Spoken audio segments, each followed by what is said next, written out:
Manang, 1,000 po ang binigay ko sa inyo pero bakit 300 lang po ang sinukli nyo sa akin?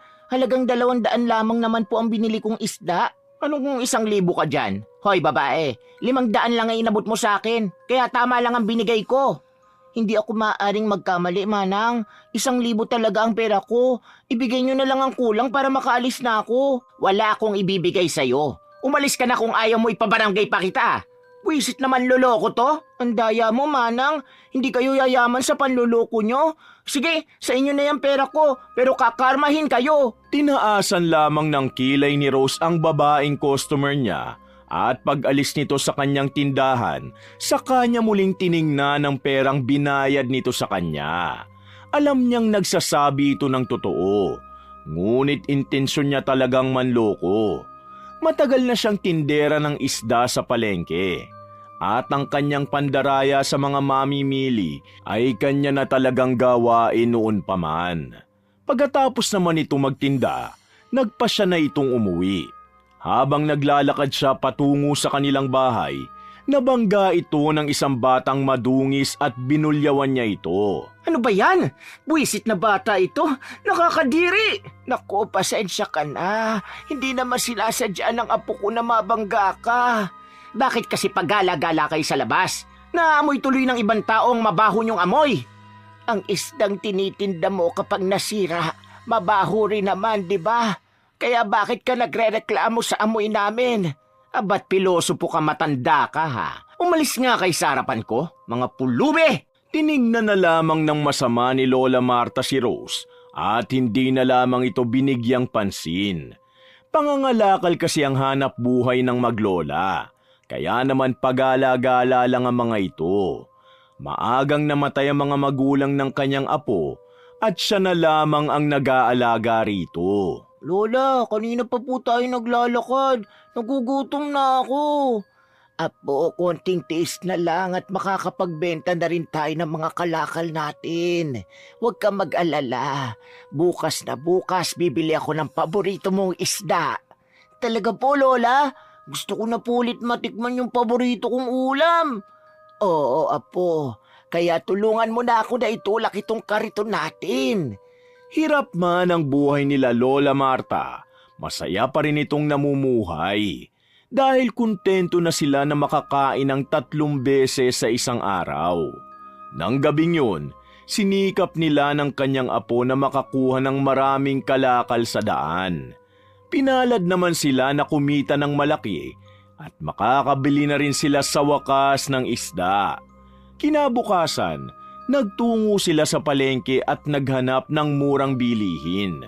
Sa kanilang paghahagilap, napunta sila sa tindahan ni Rose. Bibili ba kayo, maglola? Kanina pa kayo nasa harapan ng tindahan ko eh. Lola, huwag na po tayo bumili ng isda sa masungit na babaeng yan. Pero Apo, siya lang ang may murang isdang itinitinda rito eh. Hoy, huwag kayo magbulungan dyan ha. Kung hindi kayo bibili ng paninda ko, umalis na kayo. Sandali, bibili naman kami. Pwede bang mamili? Saka kalahating kilo lang sana. Diyos ko, kalahating kilo lang palang bibilin. Sige, pumili na kayo. Yan lang kasi ang nakayanan namin eh. O siya, ito na isda nyo. Pakilagay na lang dito ang bayad ha. Nakakainis, kailangan ko pang linisan ang pera ninyo. Padabog na inabot ni Rose kay Lola Marta ang nakasupot na isda. Nandidiri kasi siya sa mga ito. Nagawa pa nga niyang palitan ng bilasa mga napili ng matanda. Gumawa ito ng paraan para hindi siya mapansin. Samantala, ang maglola naman ay masayang umuwi sa kanilang bahay. Niluto agad ang paborito nilang ulam. Subalit na amoy nilang hindi kaaya-ayang amoy. Bakit po parang may mabaho, Lola? Wala yun. Mukhang nakulob lang sa supot itong isda. May konting amoy pero sa tingin ko pwede pa naman ito. Lola, matagal pa po ba yan? Nagugutom na talaga ako eh. Malapit na ito, Junjun. Maghanda ka na ng plato natin. Sana araw-araw may masarap tayong pagkain sa mesa. Huwag kang mag-alala. Maaga lagi kitang gigisingin. Para sa ganoon makarami tayo ng ibebenta. O siya, tara na at kumain na. Masayang pinagsaluhan ng dalawa ang kanilang pagkain sa mesa. Kahit na may nalalasahan silang hindi kaaya-aya sa isda na kanilang binili, ipinagsawalang bahala na lamang nila ito. Sa labis na pagkagutom ng apo ng matanda, mas marami itong nakain kaysa sa kanya. Subalit pagkatapos ng kanilang pananghalian, nakaramdam ng matinding pananakit sa tiyan si Junjun. Namilipit ito sa sakit, kaya naman dinala na ito sa ospital ni Lola Marta kasama ang nagmalasakit nilang kapitbahay. Sinabi ng doktor na maaaring na food poison ang bata dahil may nakain ito na hindi dapat. Nang mga oras na yon, mabagal ang proseso ng panggagamot dito. Kaya naman binawian ito ng buhay. Junjun, apo ko! Bakit mo ako iniwan? Ikaw na nga lang ang kasama ko sa buhay. Kinuha ka pa sa akin. Lola Marta, matanong ko lang, ano po ba ang huling kinain ni Junjun? Yung sirang isda na binili namin kay Rose, ang huling nakain ni Junjun. Ang babaeng yun ang pumatay sa apo ko. Mandaraya talaga ang babaeng yun. Umanda siya sa akin. Hindi ako makakapayag na hindi mabibigyan ng hustisya ang pagkamatay ng apo ko. Ilang araw lang ang nakalipas mula nang mailibing si Junjun. Nagpasya na si Lola Marta na puntahan si Rose sa palengke. Ipagbibigay alam niya na ang sirang isda na tinitinda ng mandarayang tindera ang direktang ikinamatay ng kanyang apo. Bakit nagsama niyo makatingin sa akin?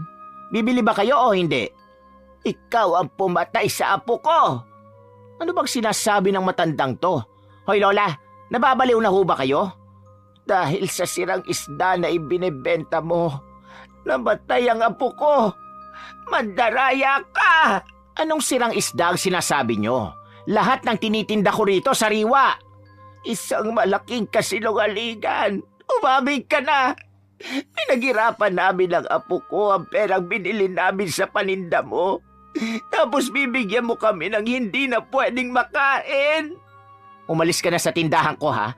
Buwisit na matanda to. Sisiraan pa ako sa mga tao. Mandaraya ka! Pinagbabato ni Lola Marta si Rose ng mga paninda nitong isda. Kaya naman sa galit ng tindera, itinulak siya at bumagsak sa lupa. Dahil sa kaguluhan na yon, dinakipang matanda ng mga tauhan ng barangay. Bakit po ba kayo nagwawala sa tindahan ni Rose? Ano po ba ang problema, la? Sirang isda ang ibinigay niya sa amin ng apo ko na naging sanhi ng pagkamatay nito. Ano ba yan, Lola? Ang tanda nyo na sinungaling pa rin kayo. Kung ang isdang tinitinda ko talagang dahilan ng pagkamatay ng apo nyo, bakit buhay pa kayo? Imposibleng hindi rin kayo kumain. Dahil kaunti lang ang nakain ko noon, kaya hindi ako naapektuhan. Hindi ako makakapayag na wala akong makukuhang hustisya sa pagkamatay ng apo ko. Magbabayad ka! May pera ka ba para kasuhan ako? Yung isasampa mo sa akin, ibili mo na lang na makakain mo. O baka namang ginagawa mo lang ito para pagkaperahan ako. Alam ko na mga ganyang gawain eh. Sa ibang paraang kita gagantihan. Tandaan mo ito. Umalis na lamang si Lola Marta sa barangay dahil wala namang naniniwala sa paratang niya sa tindera. Malungkot itong umuwi at umiiyak na lamang. Habang nagmumukmuk siya, naisipan itong kunin ang kanyang mga gamit para sa kulam. Matagal nang may karunungan ng matanda sa pagbibigay ng sumpa sa iba. Kaya naman naisip niya na ito ang gagamitin niya para makaganti kay Rose. Sagad ang galit nito sa nanloko sa kanila ng kanyang apo. Kaya naman muli itong nagtungo sa palengke. Kayo na naman? Hindi niyo ba ako talaga titigilan? Hindi ako hihinto hanggat hindi ko nakikitang naghihirap ka. Humanda ka sa aking mandaraya ka! Muling inatake ni Lola Marta si Rose at sa pagkakataong yon, Hinatak niya ang buhok nito at tiniyak niya na may makukuha siyang mga hibla rito. Desidido na ang matanda na gawa ng masama ang tindera. Kinasusuklaman niya talaga ang manlolokong ito. Naging matagumpay naman ang plano niya. Kaya naman maaari na nitong umpisahan ang pangkukulam dito. Matapos ang kanilang pag-aaway ng araw na yon, hindi na ito bumalik pa sa palengke. Hindi ka na yata binalikan ng matanda rito. Ang busit na matandang yun ang dahilan kung bakit sumakit ng ilang araw ang ulo ko. Tigilan mo na kasi ang panloloko mo. Hoy Berna, wala akong ginagawang pandaraya, no? Hindi ako nanloloko kaya itigil mo yung bibig mo. Giit pa ni Rose at hindi talaga nito inaamin ang kanyang panloloko sa kapwa. Pinagpatuloy din ito ang pandaraya sa mga mamimili. Nagbebenta ito ng mga bilasang isda at gumagamit ng timbangan na hindi wasto. Hindi rin ito nagsusukli ng tama at ginagawang sinungaling ang mga bumibili sa kanya. Hanggang isang araw, may isang aling nagbalik sa kanya ng paninda niya. Hindi ako aalis dito hanggat hindi mo nilalagdagan ng timbang itong binili ko. Kulang ng 1 kilo ang binigay mo. Wala sa tama ang ginagawa mo. Hoy, para sabihin ko sa'yo, nasa wasto ang timbangan ko. Baka naman binawasan mo na yan kaya bumaba ang bigat. Malilintikan ka talaga sa akin, bandaraya ka, kapag hindi mo yan dinagdagan. Nanakot ka pa talaga? Kung ibato ko kaya sa itong timbangan ko. Inangat ni Rose ang kanyang timbangan para gamiting panakot sa nagrereklamo niyang customer. Subalit ilang sandali pa, nakaramdam siya ng pananakit sa kanyang tiyan. Mababa ka sa mukha nito ang sakit na nararamdaman. Napansin naman agad dito ng katabi niyang tindera na si Berna. Inalok siya nito ng tulong at hinatid na sa kanyang bahay. Oh, ano nangyari sa'yo? Bakit pinagpapawisan ka ng malamig? Sobrang sakit ng tiyan ko. Ikuha mo nga muna ako ng maligamgam na tubig na iinumin ko. Totoo ba na balitaan ko na nagbebenta ka raw ng mga bilasang isda? Saan mo naman yan narinig? Huwag ka nga magpapaniwala sa mga chismis na yan. Ikuha mo na nga ako ng maligamgam. Hindi alam ng pamilya ni Rose ang kanyang maling ginagawa dahil alam niyang ikahihiya siya nito. Ang simpleng pananakit ng kanyang tiyan ay tumindi at nagkaroon siya ng iba pang karamdaman. Hindi na naging maayos ang pagtulog nito. Nagigising na kasi siya sa kalagitnaan ng gabi. Bakit may mga kaliskis ako? Anong nangyayari sa akin? Bakit ka sumisigaw? May nangyari ba? Marco, tignan mo, may kaliskis sa mga kamay ko. Ha? Saan? Wala naman ako nakikita eh. Nananaginip ka lang, Rose. Alauna pa lang ng madaling araw, oh. Matulog ka na lang ulit. Nagdideliryo na rin si Rose at ito ang naging dahilan kung bakit siya nagiging balisa. Isang araw, sinubukan nilang magpatingin sa doktor. Ngunit sinabi nito na maaaring dala lamang ito ng matinding pagod niya. Pagka-uwi naman nila galing sa ospital, muntik pa nilang masagasaan si Lola Marta na may dalang kariton. Nakasakay kasi sila sa sasakyan na ginagamit sa kanilang negosyo. Ikaw na namang matanda ka? Nung una siniraan mo ang paninda ko para makakuha ka sa akin ng pera. Ngayon naman magpapasagasa ka? Mukhang desperada na talaga kayong makakain ah. Huwag mong iparatang sa akin ang pagiging manloloko mo. Mahirap lang ako pero hindi ko kayang kumain ng galing sa pandaraya. Ako ba ang pinaparinggan mong matanda ka? Sumusobra ka na talaga. Papatulan na kita. Rose, hayaan mo na yan si Lola. Sumakay ka na at kailangan mo pa makapagpahinga. Inangat ni Rose ang kanyang kamay para sana saktan si Lola Marta. Subalit tumingin ito ng masama sa kanya. Dahilan para makaramdam siya ng takot dito. Nagmadali na lamang ito makasakay sa kanilang sasakyan at ilang sandali pa ay nakaramdam siya ng panghihina. Nang makauwi naman sila, humiga agad ang mandarayang tindera sa kanyang kama. Wala itong kamalay-malay na kinukulam na pala siya ng matanda. Masaya ito na pinapahirapan siya. Ilang araw na rin siyang hindi nakakapagtinda at labis na itong nangihinayang sa kikitain niya. Kaya naman kahit may karamdaman ito, Pinilit nitong bumangon at nagtungo sa palengke para makabawi sa mga nagastos nila. Balita ko may sakit ka. Okay ka na ba ngayon? Malaki na ang nagagastos namin, kaya kailangan ko nang bumalik sa pagtitinda. Sa bagay, sayang naman ang kikitain mo. Sa pag-uusap ni Rose at Berna, napadaan sa kanilang tindahan si Lola Marta at agad itong tinaasan ang kilay ng mandarayang tindera. Kumukulo kasi talaga ang dugo niya sa matanda, kaya naman naiinis siya sa tuwing makikita ito. Pwede ba pakibilisan yung paglalakad? Sumasakit ang ilong ko sa amoy nyo. Mabaho man ang amoy ko. Kumikita naman ako sa paraang marangal. Hindi tulad ng iba dyan. Kailangan pang mandaya. Umalis na kay sa harapan ko ha, at baka masamain pa kay sa akin. Pumapatol pa naman ako sa matanda. Maghihirap ka. Tandaan mo yan. Yun na lamang ang huling nasabi ni Lola Marta kay Rose at nagpa siya na itong umalis. Samantala, ang pandaraya ng tindera ay nagpatuloy pa rin. Sa gitna naman ng pagtitinda nito, may mga bulong-bulong na pumapasok sa kanyang pandinig na tanging siya lang ang nakakarinig. Tinignan niya ang mga tao na nasa paligid niya. Inakala niya na pinagtatawanan siya ng mga ito. At dahil doon, bigla na lamang itong sumigaw at nagalit. Mga hayop kayo! Bakit niyo ako pinagtatawanan? Hindi ako mandaraya kaya tumigil kayo! Rose, ano nangyayari sa'yo? Hindi ka naman namin pinagtatawanan ah. Ayos ka lang ba? Eh bakit nakatingin silang lahat sa akin? Ay ano, tinatawanan nila ako, Berna! Alam mo, mas mainam na umuwi ka na muna. Halika, tihatid na kita sa inyo. Ang pagkakaroon ng halusinasyon ni Rose ay isa sa mga nagpapahirap sa kanyang kondisyon. Hindi na kasi ito nakakatulog pa ng tama. Madalas itong guluhin ng mga nakakatakot na panaginip. Sa tuwing gigising naman siya, nagkakaroon siya ng marka na tila kagat ng isang nilalang na hindi maipaliwanag.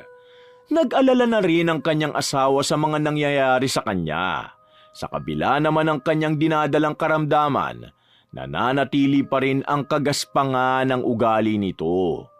Habang nagpapaaraw siya sa labas ng kanilang bahay, nakita niya na kinakalkal ni Lola Marta ang basura ng kanyang kapitbahay. Hoy, matandang hukluban! Tigilan mo nga yung pagkalkal ng basura. Nakakadiri ang amoy nito. Nagpaalam naman ako sa may-ari ng basurang ito ah.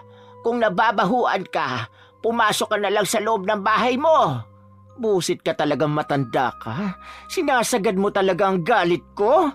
Ang pagiging masama ng ugali mo at ang pandaraya mo sa kapwa ang siyang ikamamatay mo. Ganon ha? Humanda ka sa akin ngayon. Binato ni Rose si Lola Marta ng upuan na kanyang ginagamit. Natamaan niya ito sa ulo at dumugo. Sa pangyayaring yon, nakialam na ang nagmamalasakit na kapitbahay. Hindi nito nagustuhan ang ginawang pananakot ng mandarayang tindera sa basurerang matanda. Sumusobra ka na talaga, Rose. Hindi tama na sakta mo si Lola Marta. Nararapat lang yan sa kanya. Hindi kasi nananahimik ang bibig niya. Dahil sa pandaraya mo sa pagtitinda ng isda, may buhay na nawala. Hindi mo masisisi ang matanda kung bakit siya nagagalit sa'yo. Masama rin ang tabas ng dila mo ha. Baka gusto niyong kasuhan ko kayo. Darating din ang araw na magsisisi ka. Panonoorin kita kung paano ka maghihirap. Tumingin ng masama si Lola Marta sa tindera at kasabay noon ang pagkulog ng kalangitan. Nakaramdam ng matinding takot si Rose, kaya agad itong pumasok sa kanilang bahay. Ang pangyayaring yun ang mas nagbigay ng malalim na pagkasuklam ng matanda sa kanya. Gabi-gabi nang tinutusok nito ang manyikang nag-uugnay sa kanyang buhay. Hanggang isang gabi, nakaramdam siya na parang may kung anong tumutusok sa kanyang katawan. Aray ko, bakit ganito? Parang tinutusok ang mga palad ko. Ano ba talaga nangyayari sa'yo? Bakit hindi masuri ng mga doktor ang karamdaman mo? Eh kung magpatingin na kaya tayo sa albularyo. Marco, hindi naman totoo ang mga yan. Magpapagod lang tayo at sayang lang ang pera sa kanila. Susubukan lang naman natin eh. Ay, bahala ka. Hindi tumigil ang asawa ni Rose sa pagkumbinsi nito sa kanya. hanggang sa makapagpasya siya na subukan na magpakonsulta sa ibang manggagamot. Nagtungo sila sa isang albularyo na nasa Karatig barangay lamang. May isang matandang nagkulam sa'yo. Malalim ang pinaguhugutan ng galit nito. Kinulam ako? Sinong hibang nagagawa nito sa akin? May nakaalitan ka ba na isang matanda? Si Lola Marta lang naman na may galit sa akin eh. Sinisisi niya sa akin ang pagkamatay ng apo niya. Lola Marta? Napaisip ng malalim ang albularyo at naalala nito ang kanyang kapatid na isang mangkukulam. Matagal niya nang hindi nakikita si Lola Marta dahil pinili nito na magpakalayo kasama ang apo. Hindi na nagsayang ng oras ang manggagamot at pinuntahan ang nasabing matanda na may gawa ng sumpa kay Rose. Lola Marta, may naghahanap po sa inyo. Sino naman? Kumusta ka na, ate? Hindi ko alam na nasa kabilang barangay ka lang pala. Anong ginagawa mo rito? Hindi makapaniwala si Lola Marta na muli silang magkikita ng kanyang nakababatang kapatid. Masaya naman siya sa kanilang pagtatagpo. Ngunit nakiusap ito sa kanya na itigil na ang kanyang pananakit sa kapwa. Subalit walang balak ang matanda na ihinto ang kanyang pangungulam sa mandarayang tindera. Namatayan ka na ng anak noon dahil sa pangungulam mo. Bakit hindi ka pa rin tumitigil? Dahil gusto kong mabigyan ng hustisya ang pagkamatay ng apo ko. Pahihirapan ko ang babaeng yon hanggang sa mawalan na siya ng paningin at nang sa ganon, hindi na siya makapandaya pa. Pero mali ang ginagawa mo, Ate Marta. Kung kokontrahin mo lang ang ginagawa ko, umalis ka na. Walang nagawa ang albularyong kapatid ni Lola Marta. Kaya naman umalis na lamang ito sa kanyang bahay. Samantala, ang galit naman ni Rose dito ay naging kalabisan na rin. Isa lang ang naiisip nito na makakagawa sa kanya ng sumpa. Kaya pagsapit ng gabi, inutusan nito ang kanyang asawa na sirain ang kariton na ginagamit sa pangangalakal ng matanda. Hindi yata tama ang gagawin natin, Rose. Kawawa naman yung matanda. Kinulam na nga niya ako eh. Naaawa ka pa rin sa kanya? Sisirain mo ba yung kariton niya o palalayasin kita sa bahay? Ito na nga, gagawin ko na. Anong ginagawa niyo sa kariton ko? Pasigaw na tanong ni Lola Marta nang makita na sinisira na ng asawa ni Rose ang kanyang kariton. Sinubukan niya pa itong pigilan, subalit tinulak siya ng mandarayang tindera. Walang nagawa ang matanda sa pang-aalipusta sa kanya ng mga ito. Akala niyo ba hindi ko alam na kayong nagkulam sa akin? Nahihibang ka na nga, babae ka. Wala akong alam sa sinasabi mo. Sinungaling kang matanda ka? Ikaw talaga ang dahilan kung bakit namatay ang apo mo. Kung hindi ba naman kayo tanga-tanga, alam nyo nang ang sira, kinain nyo pa rin. Kung hindi ka sana nagbebenta ng sirang isda, hindi sana mamamatay ang apo ko. Napakawalang iya mo! Rose, tara na at pinagtitinginan na tayo ng mga tao rito. Nagmadaling umalis ang mag-asawa at naiwang humahagulgol na lang si Lola Marta. Tanging ang kariton na lamang nito ang katulong niya sa hanap buhay. Subalit nasira pa ito. Kaya naman nanuot na sa buto ang galit niya. Nagtungo siya sa kanyang altar at kinuha ang manikang nag-uugnay sa buhay ng mayabang na tindera. Pinagtutusok niya mga mata nito at ilang sandali pa'y nakaramdam naman si Rose ng pananakit sa kanyang mga mata. Marco, aray ko, ang sakit ng mata ko! Parang tinutusok! Kasi naman ikaw bakit mo pa pinatulan ng matandang yun? Kung humingi ka na lang kaya ng tawad sa kanya. Kung batukan kaya kita dyan, bakit ako hihingi ng tawad sa hukluban na yun? Wala akong ginawang kasalanan sa kanya. Aray ko, ang sakit talaga ng mga mata ko! Ang pananakit ng mga mata ni Rose ay nagpatuloy ng ilang araw. Kaya naman muli silang naghanap ng ibang manggagamot. Sa paghahagilap nila, bigo silang makatagpo ng albularyong makakapag-alis ng sumpa sa kanya. Ang karamdaman niya ay nagdulot sa kanya ng matinding paghihirap. Kaya naman naglakas loob na ang asawa nito na lumapit kay Lola Marta upang humingi ng tawad. Bakit ka na pa rito? Hindi pa ba kayo tapos sa pang-aalipos na sa akin? Lola Marta, ang totoo niyan, narito po ako para humingi ng tawad sa nagawa namin mag-asawa sa inyo. Nakikiusap po ako. Patawarin niyo na si Rose. Ikaw lang ang maipagsisisi. Pero ang asawa mo, nakatayo pa rin ang sungay. Umalis ka na! Pasigaw na sabi ni Lola Marta, at dahil sa takot ng asawa ng mandarayang tindera, ay kumaripas ito ng takbo palayo. Nang malaman naman ni Rose ang ginawang paghingi ng tawad ng kanyang kapareha ay nagalit ito at gusto niya na itong palayasin. Ngunit tinutulan ito ng kanilang anak. Ang tanga mo talaga! Bakit ka hihingi ng tawad sa buwisit na matandang yon? Wala tayong ginawang masama sa kanya. Lumalala lang ang kondisyon ko dahil sa iyo. Alam mo mabuti pa, lumayas ka na lang. Hindi po ba kayo titigil sa pag-aaway? Naririnig na tayo ng mga kapitbahay natin, oh. Hindi man lang ba kayo nahihiya sa kanila? Saka ma, hindi nyo naman kailangan palayasin si Papa. Naawa lang naman siya sa kondisyon nyo eh, kaya nagawa niya yun.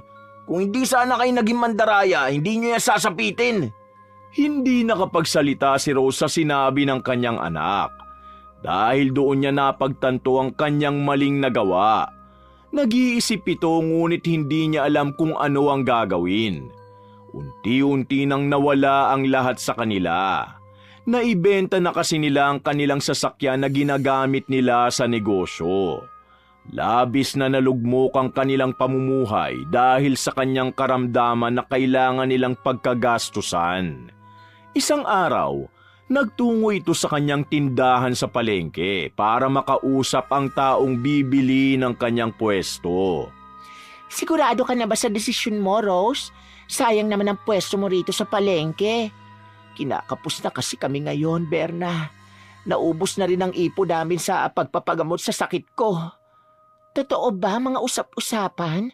Talaga bang kinulam ka ni Lola Marta? Hindi ko alam sa matandang yon. Hindi ko na alam ang gagawin. Napabuntong hininga na lamang si Rose ng sandaling yon. Pagkatapos ngang maibenta ang pwesto niya sa palengke, nagpasya rin ito agad na umuwi. Habang tinatahak nilang mag-asawa ang kanilang tahanan, nakita nila si Lola Marta na inaayos ang nasirang kariton nito. Tumingin ito ng masama sa kanila, kaya mabilis na umiwas ng tingin ang mandarayang tindera. Kulang pa ang nararanasan mo ngayon. Mas maghihirap ka pa sa karamdaman mo. Ano po bang gusto nyo? Hindi pa ba sapat na nakikita nyo kung nahihirapan? Walang kapatawaran ang ginawa mo sa amin ng apo ko. Sinayang mo ang buhay niya. Marami pa sanang pangarap ang batang yon. Ngunit dahil sa panloloko mo, tinapos mo ang lahat. Bumuho sa mga luha ni Lola Marta dahil sa matinding sakit na nararamdaman ito. Hindi naman nagawang humingi ni Rose ng tawad dito dahil napapangunahan siya ng kanyang takot. Ang kanyang karamdaman naman ay mas tumindi pa. Nakakaranas siya ng panlalabo ng paningin na lalong nagpapahirap naman sa kanya. Bakit kasi hindi ka nalang humingi ng tawad sa matanda? Walang-wala na tayo ngayon, Rose.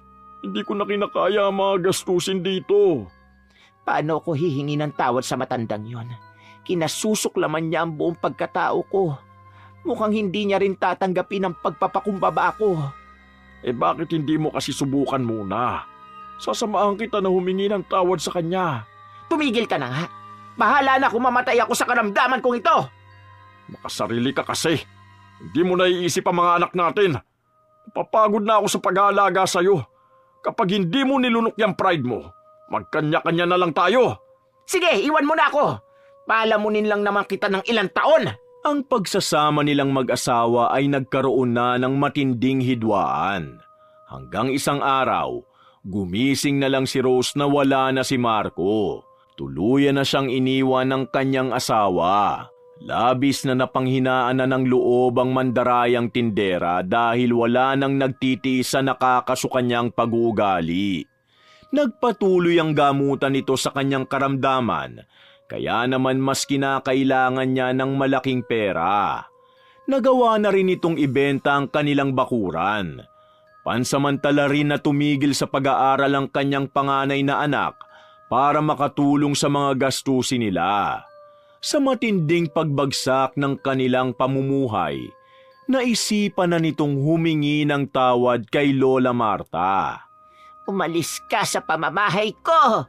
Humihingi po ako ng kapatawaran sa aking nagawa, Lola Marta. Inaamin ko na po ang aking kasalanan. Walang-wala na po kami ngayon. Iniwan na rin ako ng asawa ko.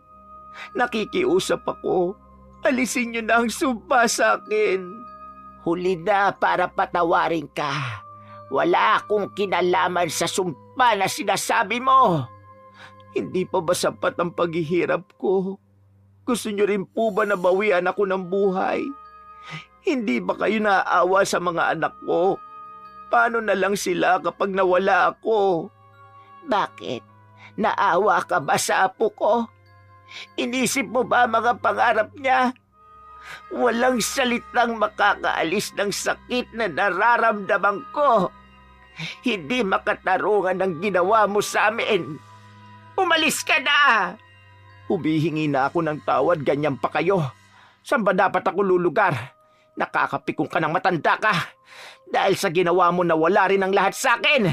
Kasalanan mo kung bakit nangyari sa'yo lahat yan.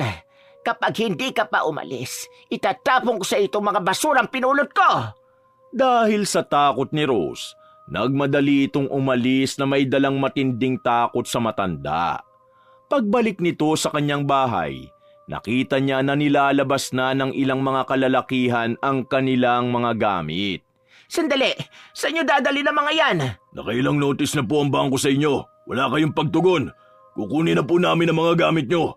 Kapag hindi pa kayo nakabayad sa mga susunod na buwan, maghanap na po kayo ng matitira nyo. Nakikiusap ako. Wag naman sa ngayon. May karamdaman pa ako na pinagkakagastusan. Magbabayad din naman ako. Pasensya na, pero sumusunod lang kami sa pinag-uutos sa amin. Wala nang nagawa pa si Rose sa pagkuha sa kanyang napundar na mga gamit. Alam din nito na mawawala na rin sa kanila ang bahay na kanyang pinaghirapan. Ang pagkalugmok niya sa buhay ay sinabayan naman ng paglala ng kanyang karamdaman. Unti-unti na siyang nawala ng paningin at inaalalayan na lamang ito ng kanyang mga anak sa paglalakad. Sa paghihirap niyang yon, hindi niya sukat akalain na babalik pa ang kanyang asawa at may dala na itong magaling na albularyo. Rose, may kasama akong albularyo na magpapagaling sa'yo. Bakit pumalik ka pang hayop ka? Kung kailan bulag na ako sa kakaumuwi rito? Patawarin mo ako. Nagpalipas lang naman ako ng sama ng loob ko. Nasaktan ako sa mga sinabi mo sa akin. Pero naghanap ako ng magaling na manggagamot para gumaling ka na. Sa nakikita ko, hindi naman ganong kalakas ang mangkukulam na may gawa nito sa'yo. Susubukan kong kontrahin ang karunungan niya. Nagkaroon ng pag-asa si Rose na mapapagaling nga siya ng dinalang albularyo ng kanyang asawa. Sinimula ng manggagamot na suriin ang kanyang karamdaman. Binigyan siya nito ng gabay na makakatulong sa kanya na malunasan ang sakit na dinaranas. Nagtagal ang proseso nito at inabot din ito ng ilang araw at linggo. Ginamitan siya ng mga halamang gamot at ng orasyon. Naging matagumpay naman ang pagsasagawa nito. Lumipas ang 1 buwan, bumalik na ang kanyang lakas at ang kanyang paningin. Marco, nakakakita na ako. Magaan na rin ang pakiramdam ko. Mabuti naman kung ganon. Sana ang binigay na pangalawang buhay sa'yo ay huwag mong sayangin. Matuto kang tanggapin ang pagkakamali mo. Humingi ka ng tawad sa mga taong nagawan mo ng kasalanan. Alis na ako at masaya ko na natulungan kita. Sa sinabing yon ng albularyo, sumagi sa isipan ni Rose si Lola Marta. Nagmadali siyang puntahan ang bahay nito. Gusto niya muling humingi ng tawa dito. Bukal na sa kanyang kalooban ang paghingi ng kapatawaran sa matanda. Subalit sinabi ng kapitbahay na matagal na itong wala sa tinitirhan nito. Bakit mo siya hinahanap? Aapihin mo na naman ba, matanda? Hindi sa ganon. Gusto ko humingi ng tawad sa kanya. Malaki ang nagawa kong kasalanan sa kanila ng kanyang apo. Huli ka na. Umalis na si Lola Marta sa bahay niya. Di ko na rin alam kung nasan siya ngayon. Labis na nalungkot si Rose sa pag-alis ni Lola Marta. Hindi man lang siya muling nakahingi ng tawa dito. Ang karamdaman ng mandarayang tindera ang nagbigay sa kanya ng aral sa buhay. Nagpasya ito na maglingkod na lamang sa Diyos. Naging isang pastora ito sa kanilang barangay at natuto ng mamahagi ng tulong sa iba. Nabalitaan din ito sa kakilala na namayapa na ang matandang mangkukulam. Wakas! Manang, 1,000 po ang binigay ko sa inyo, pero bakit 300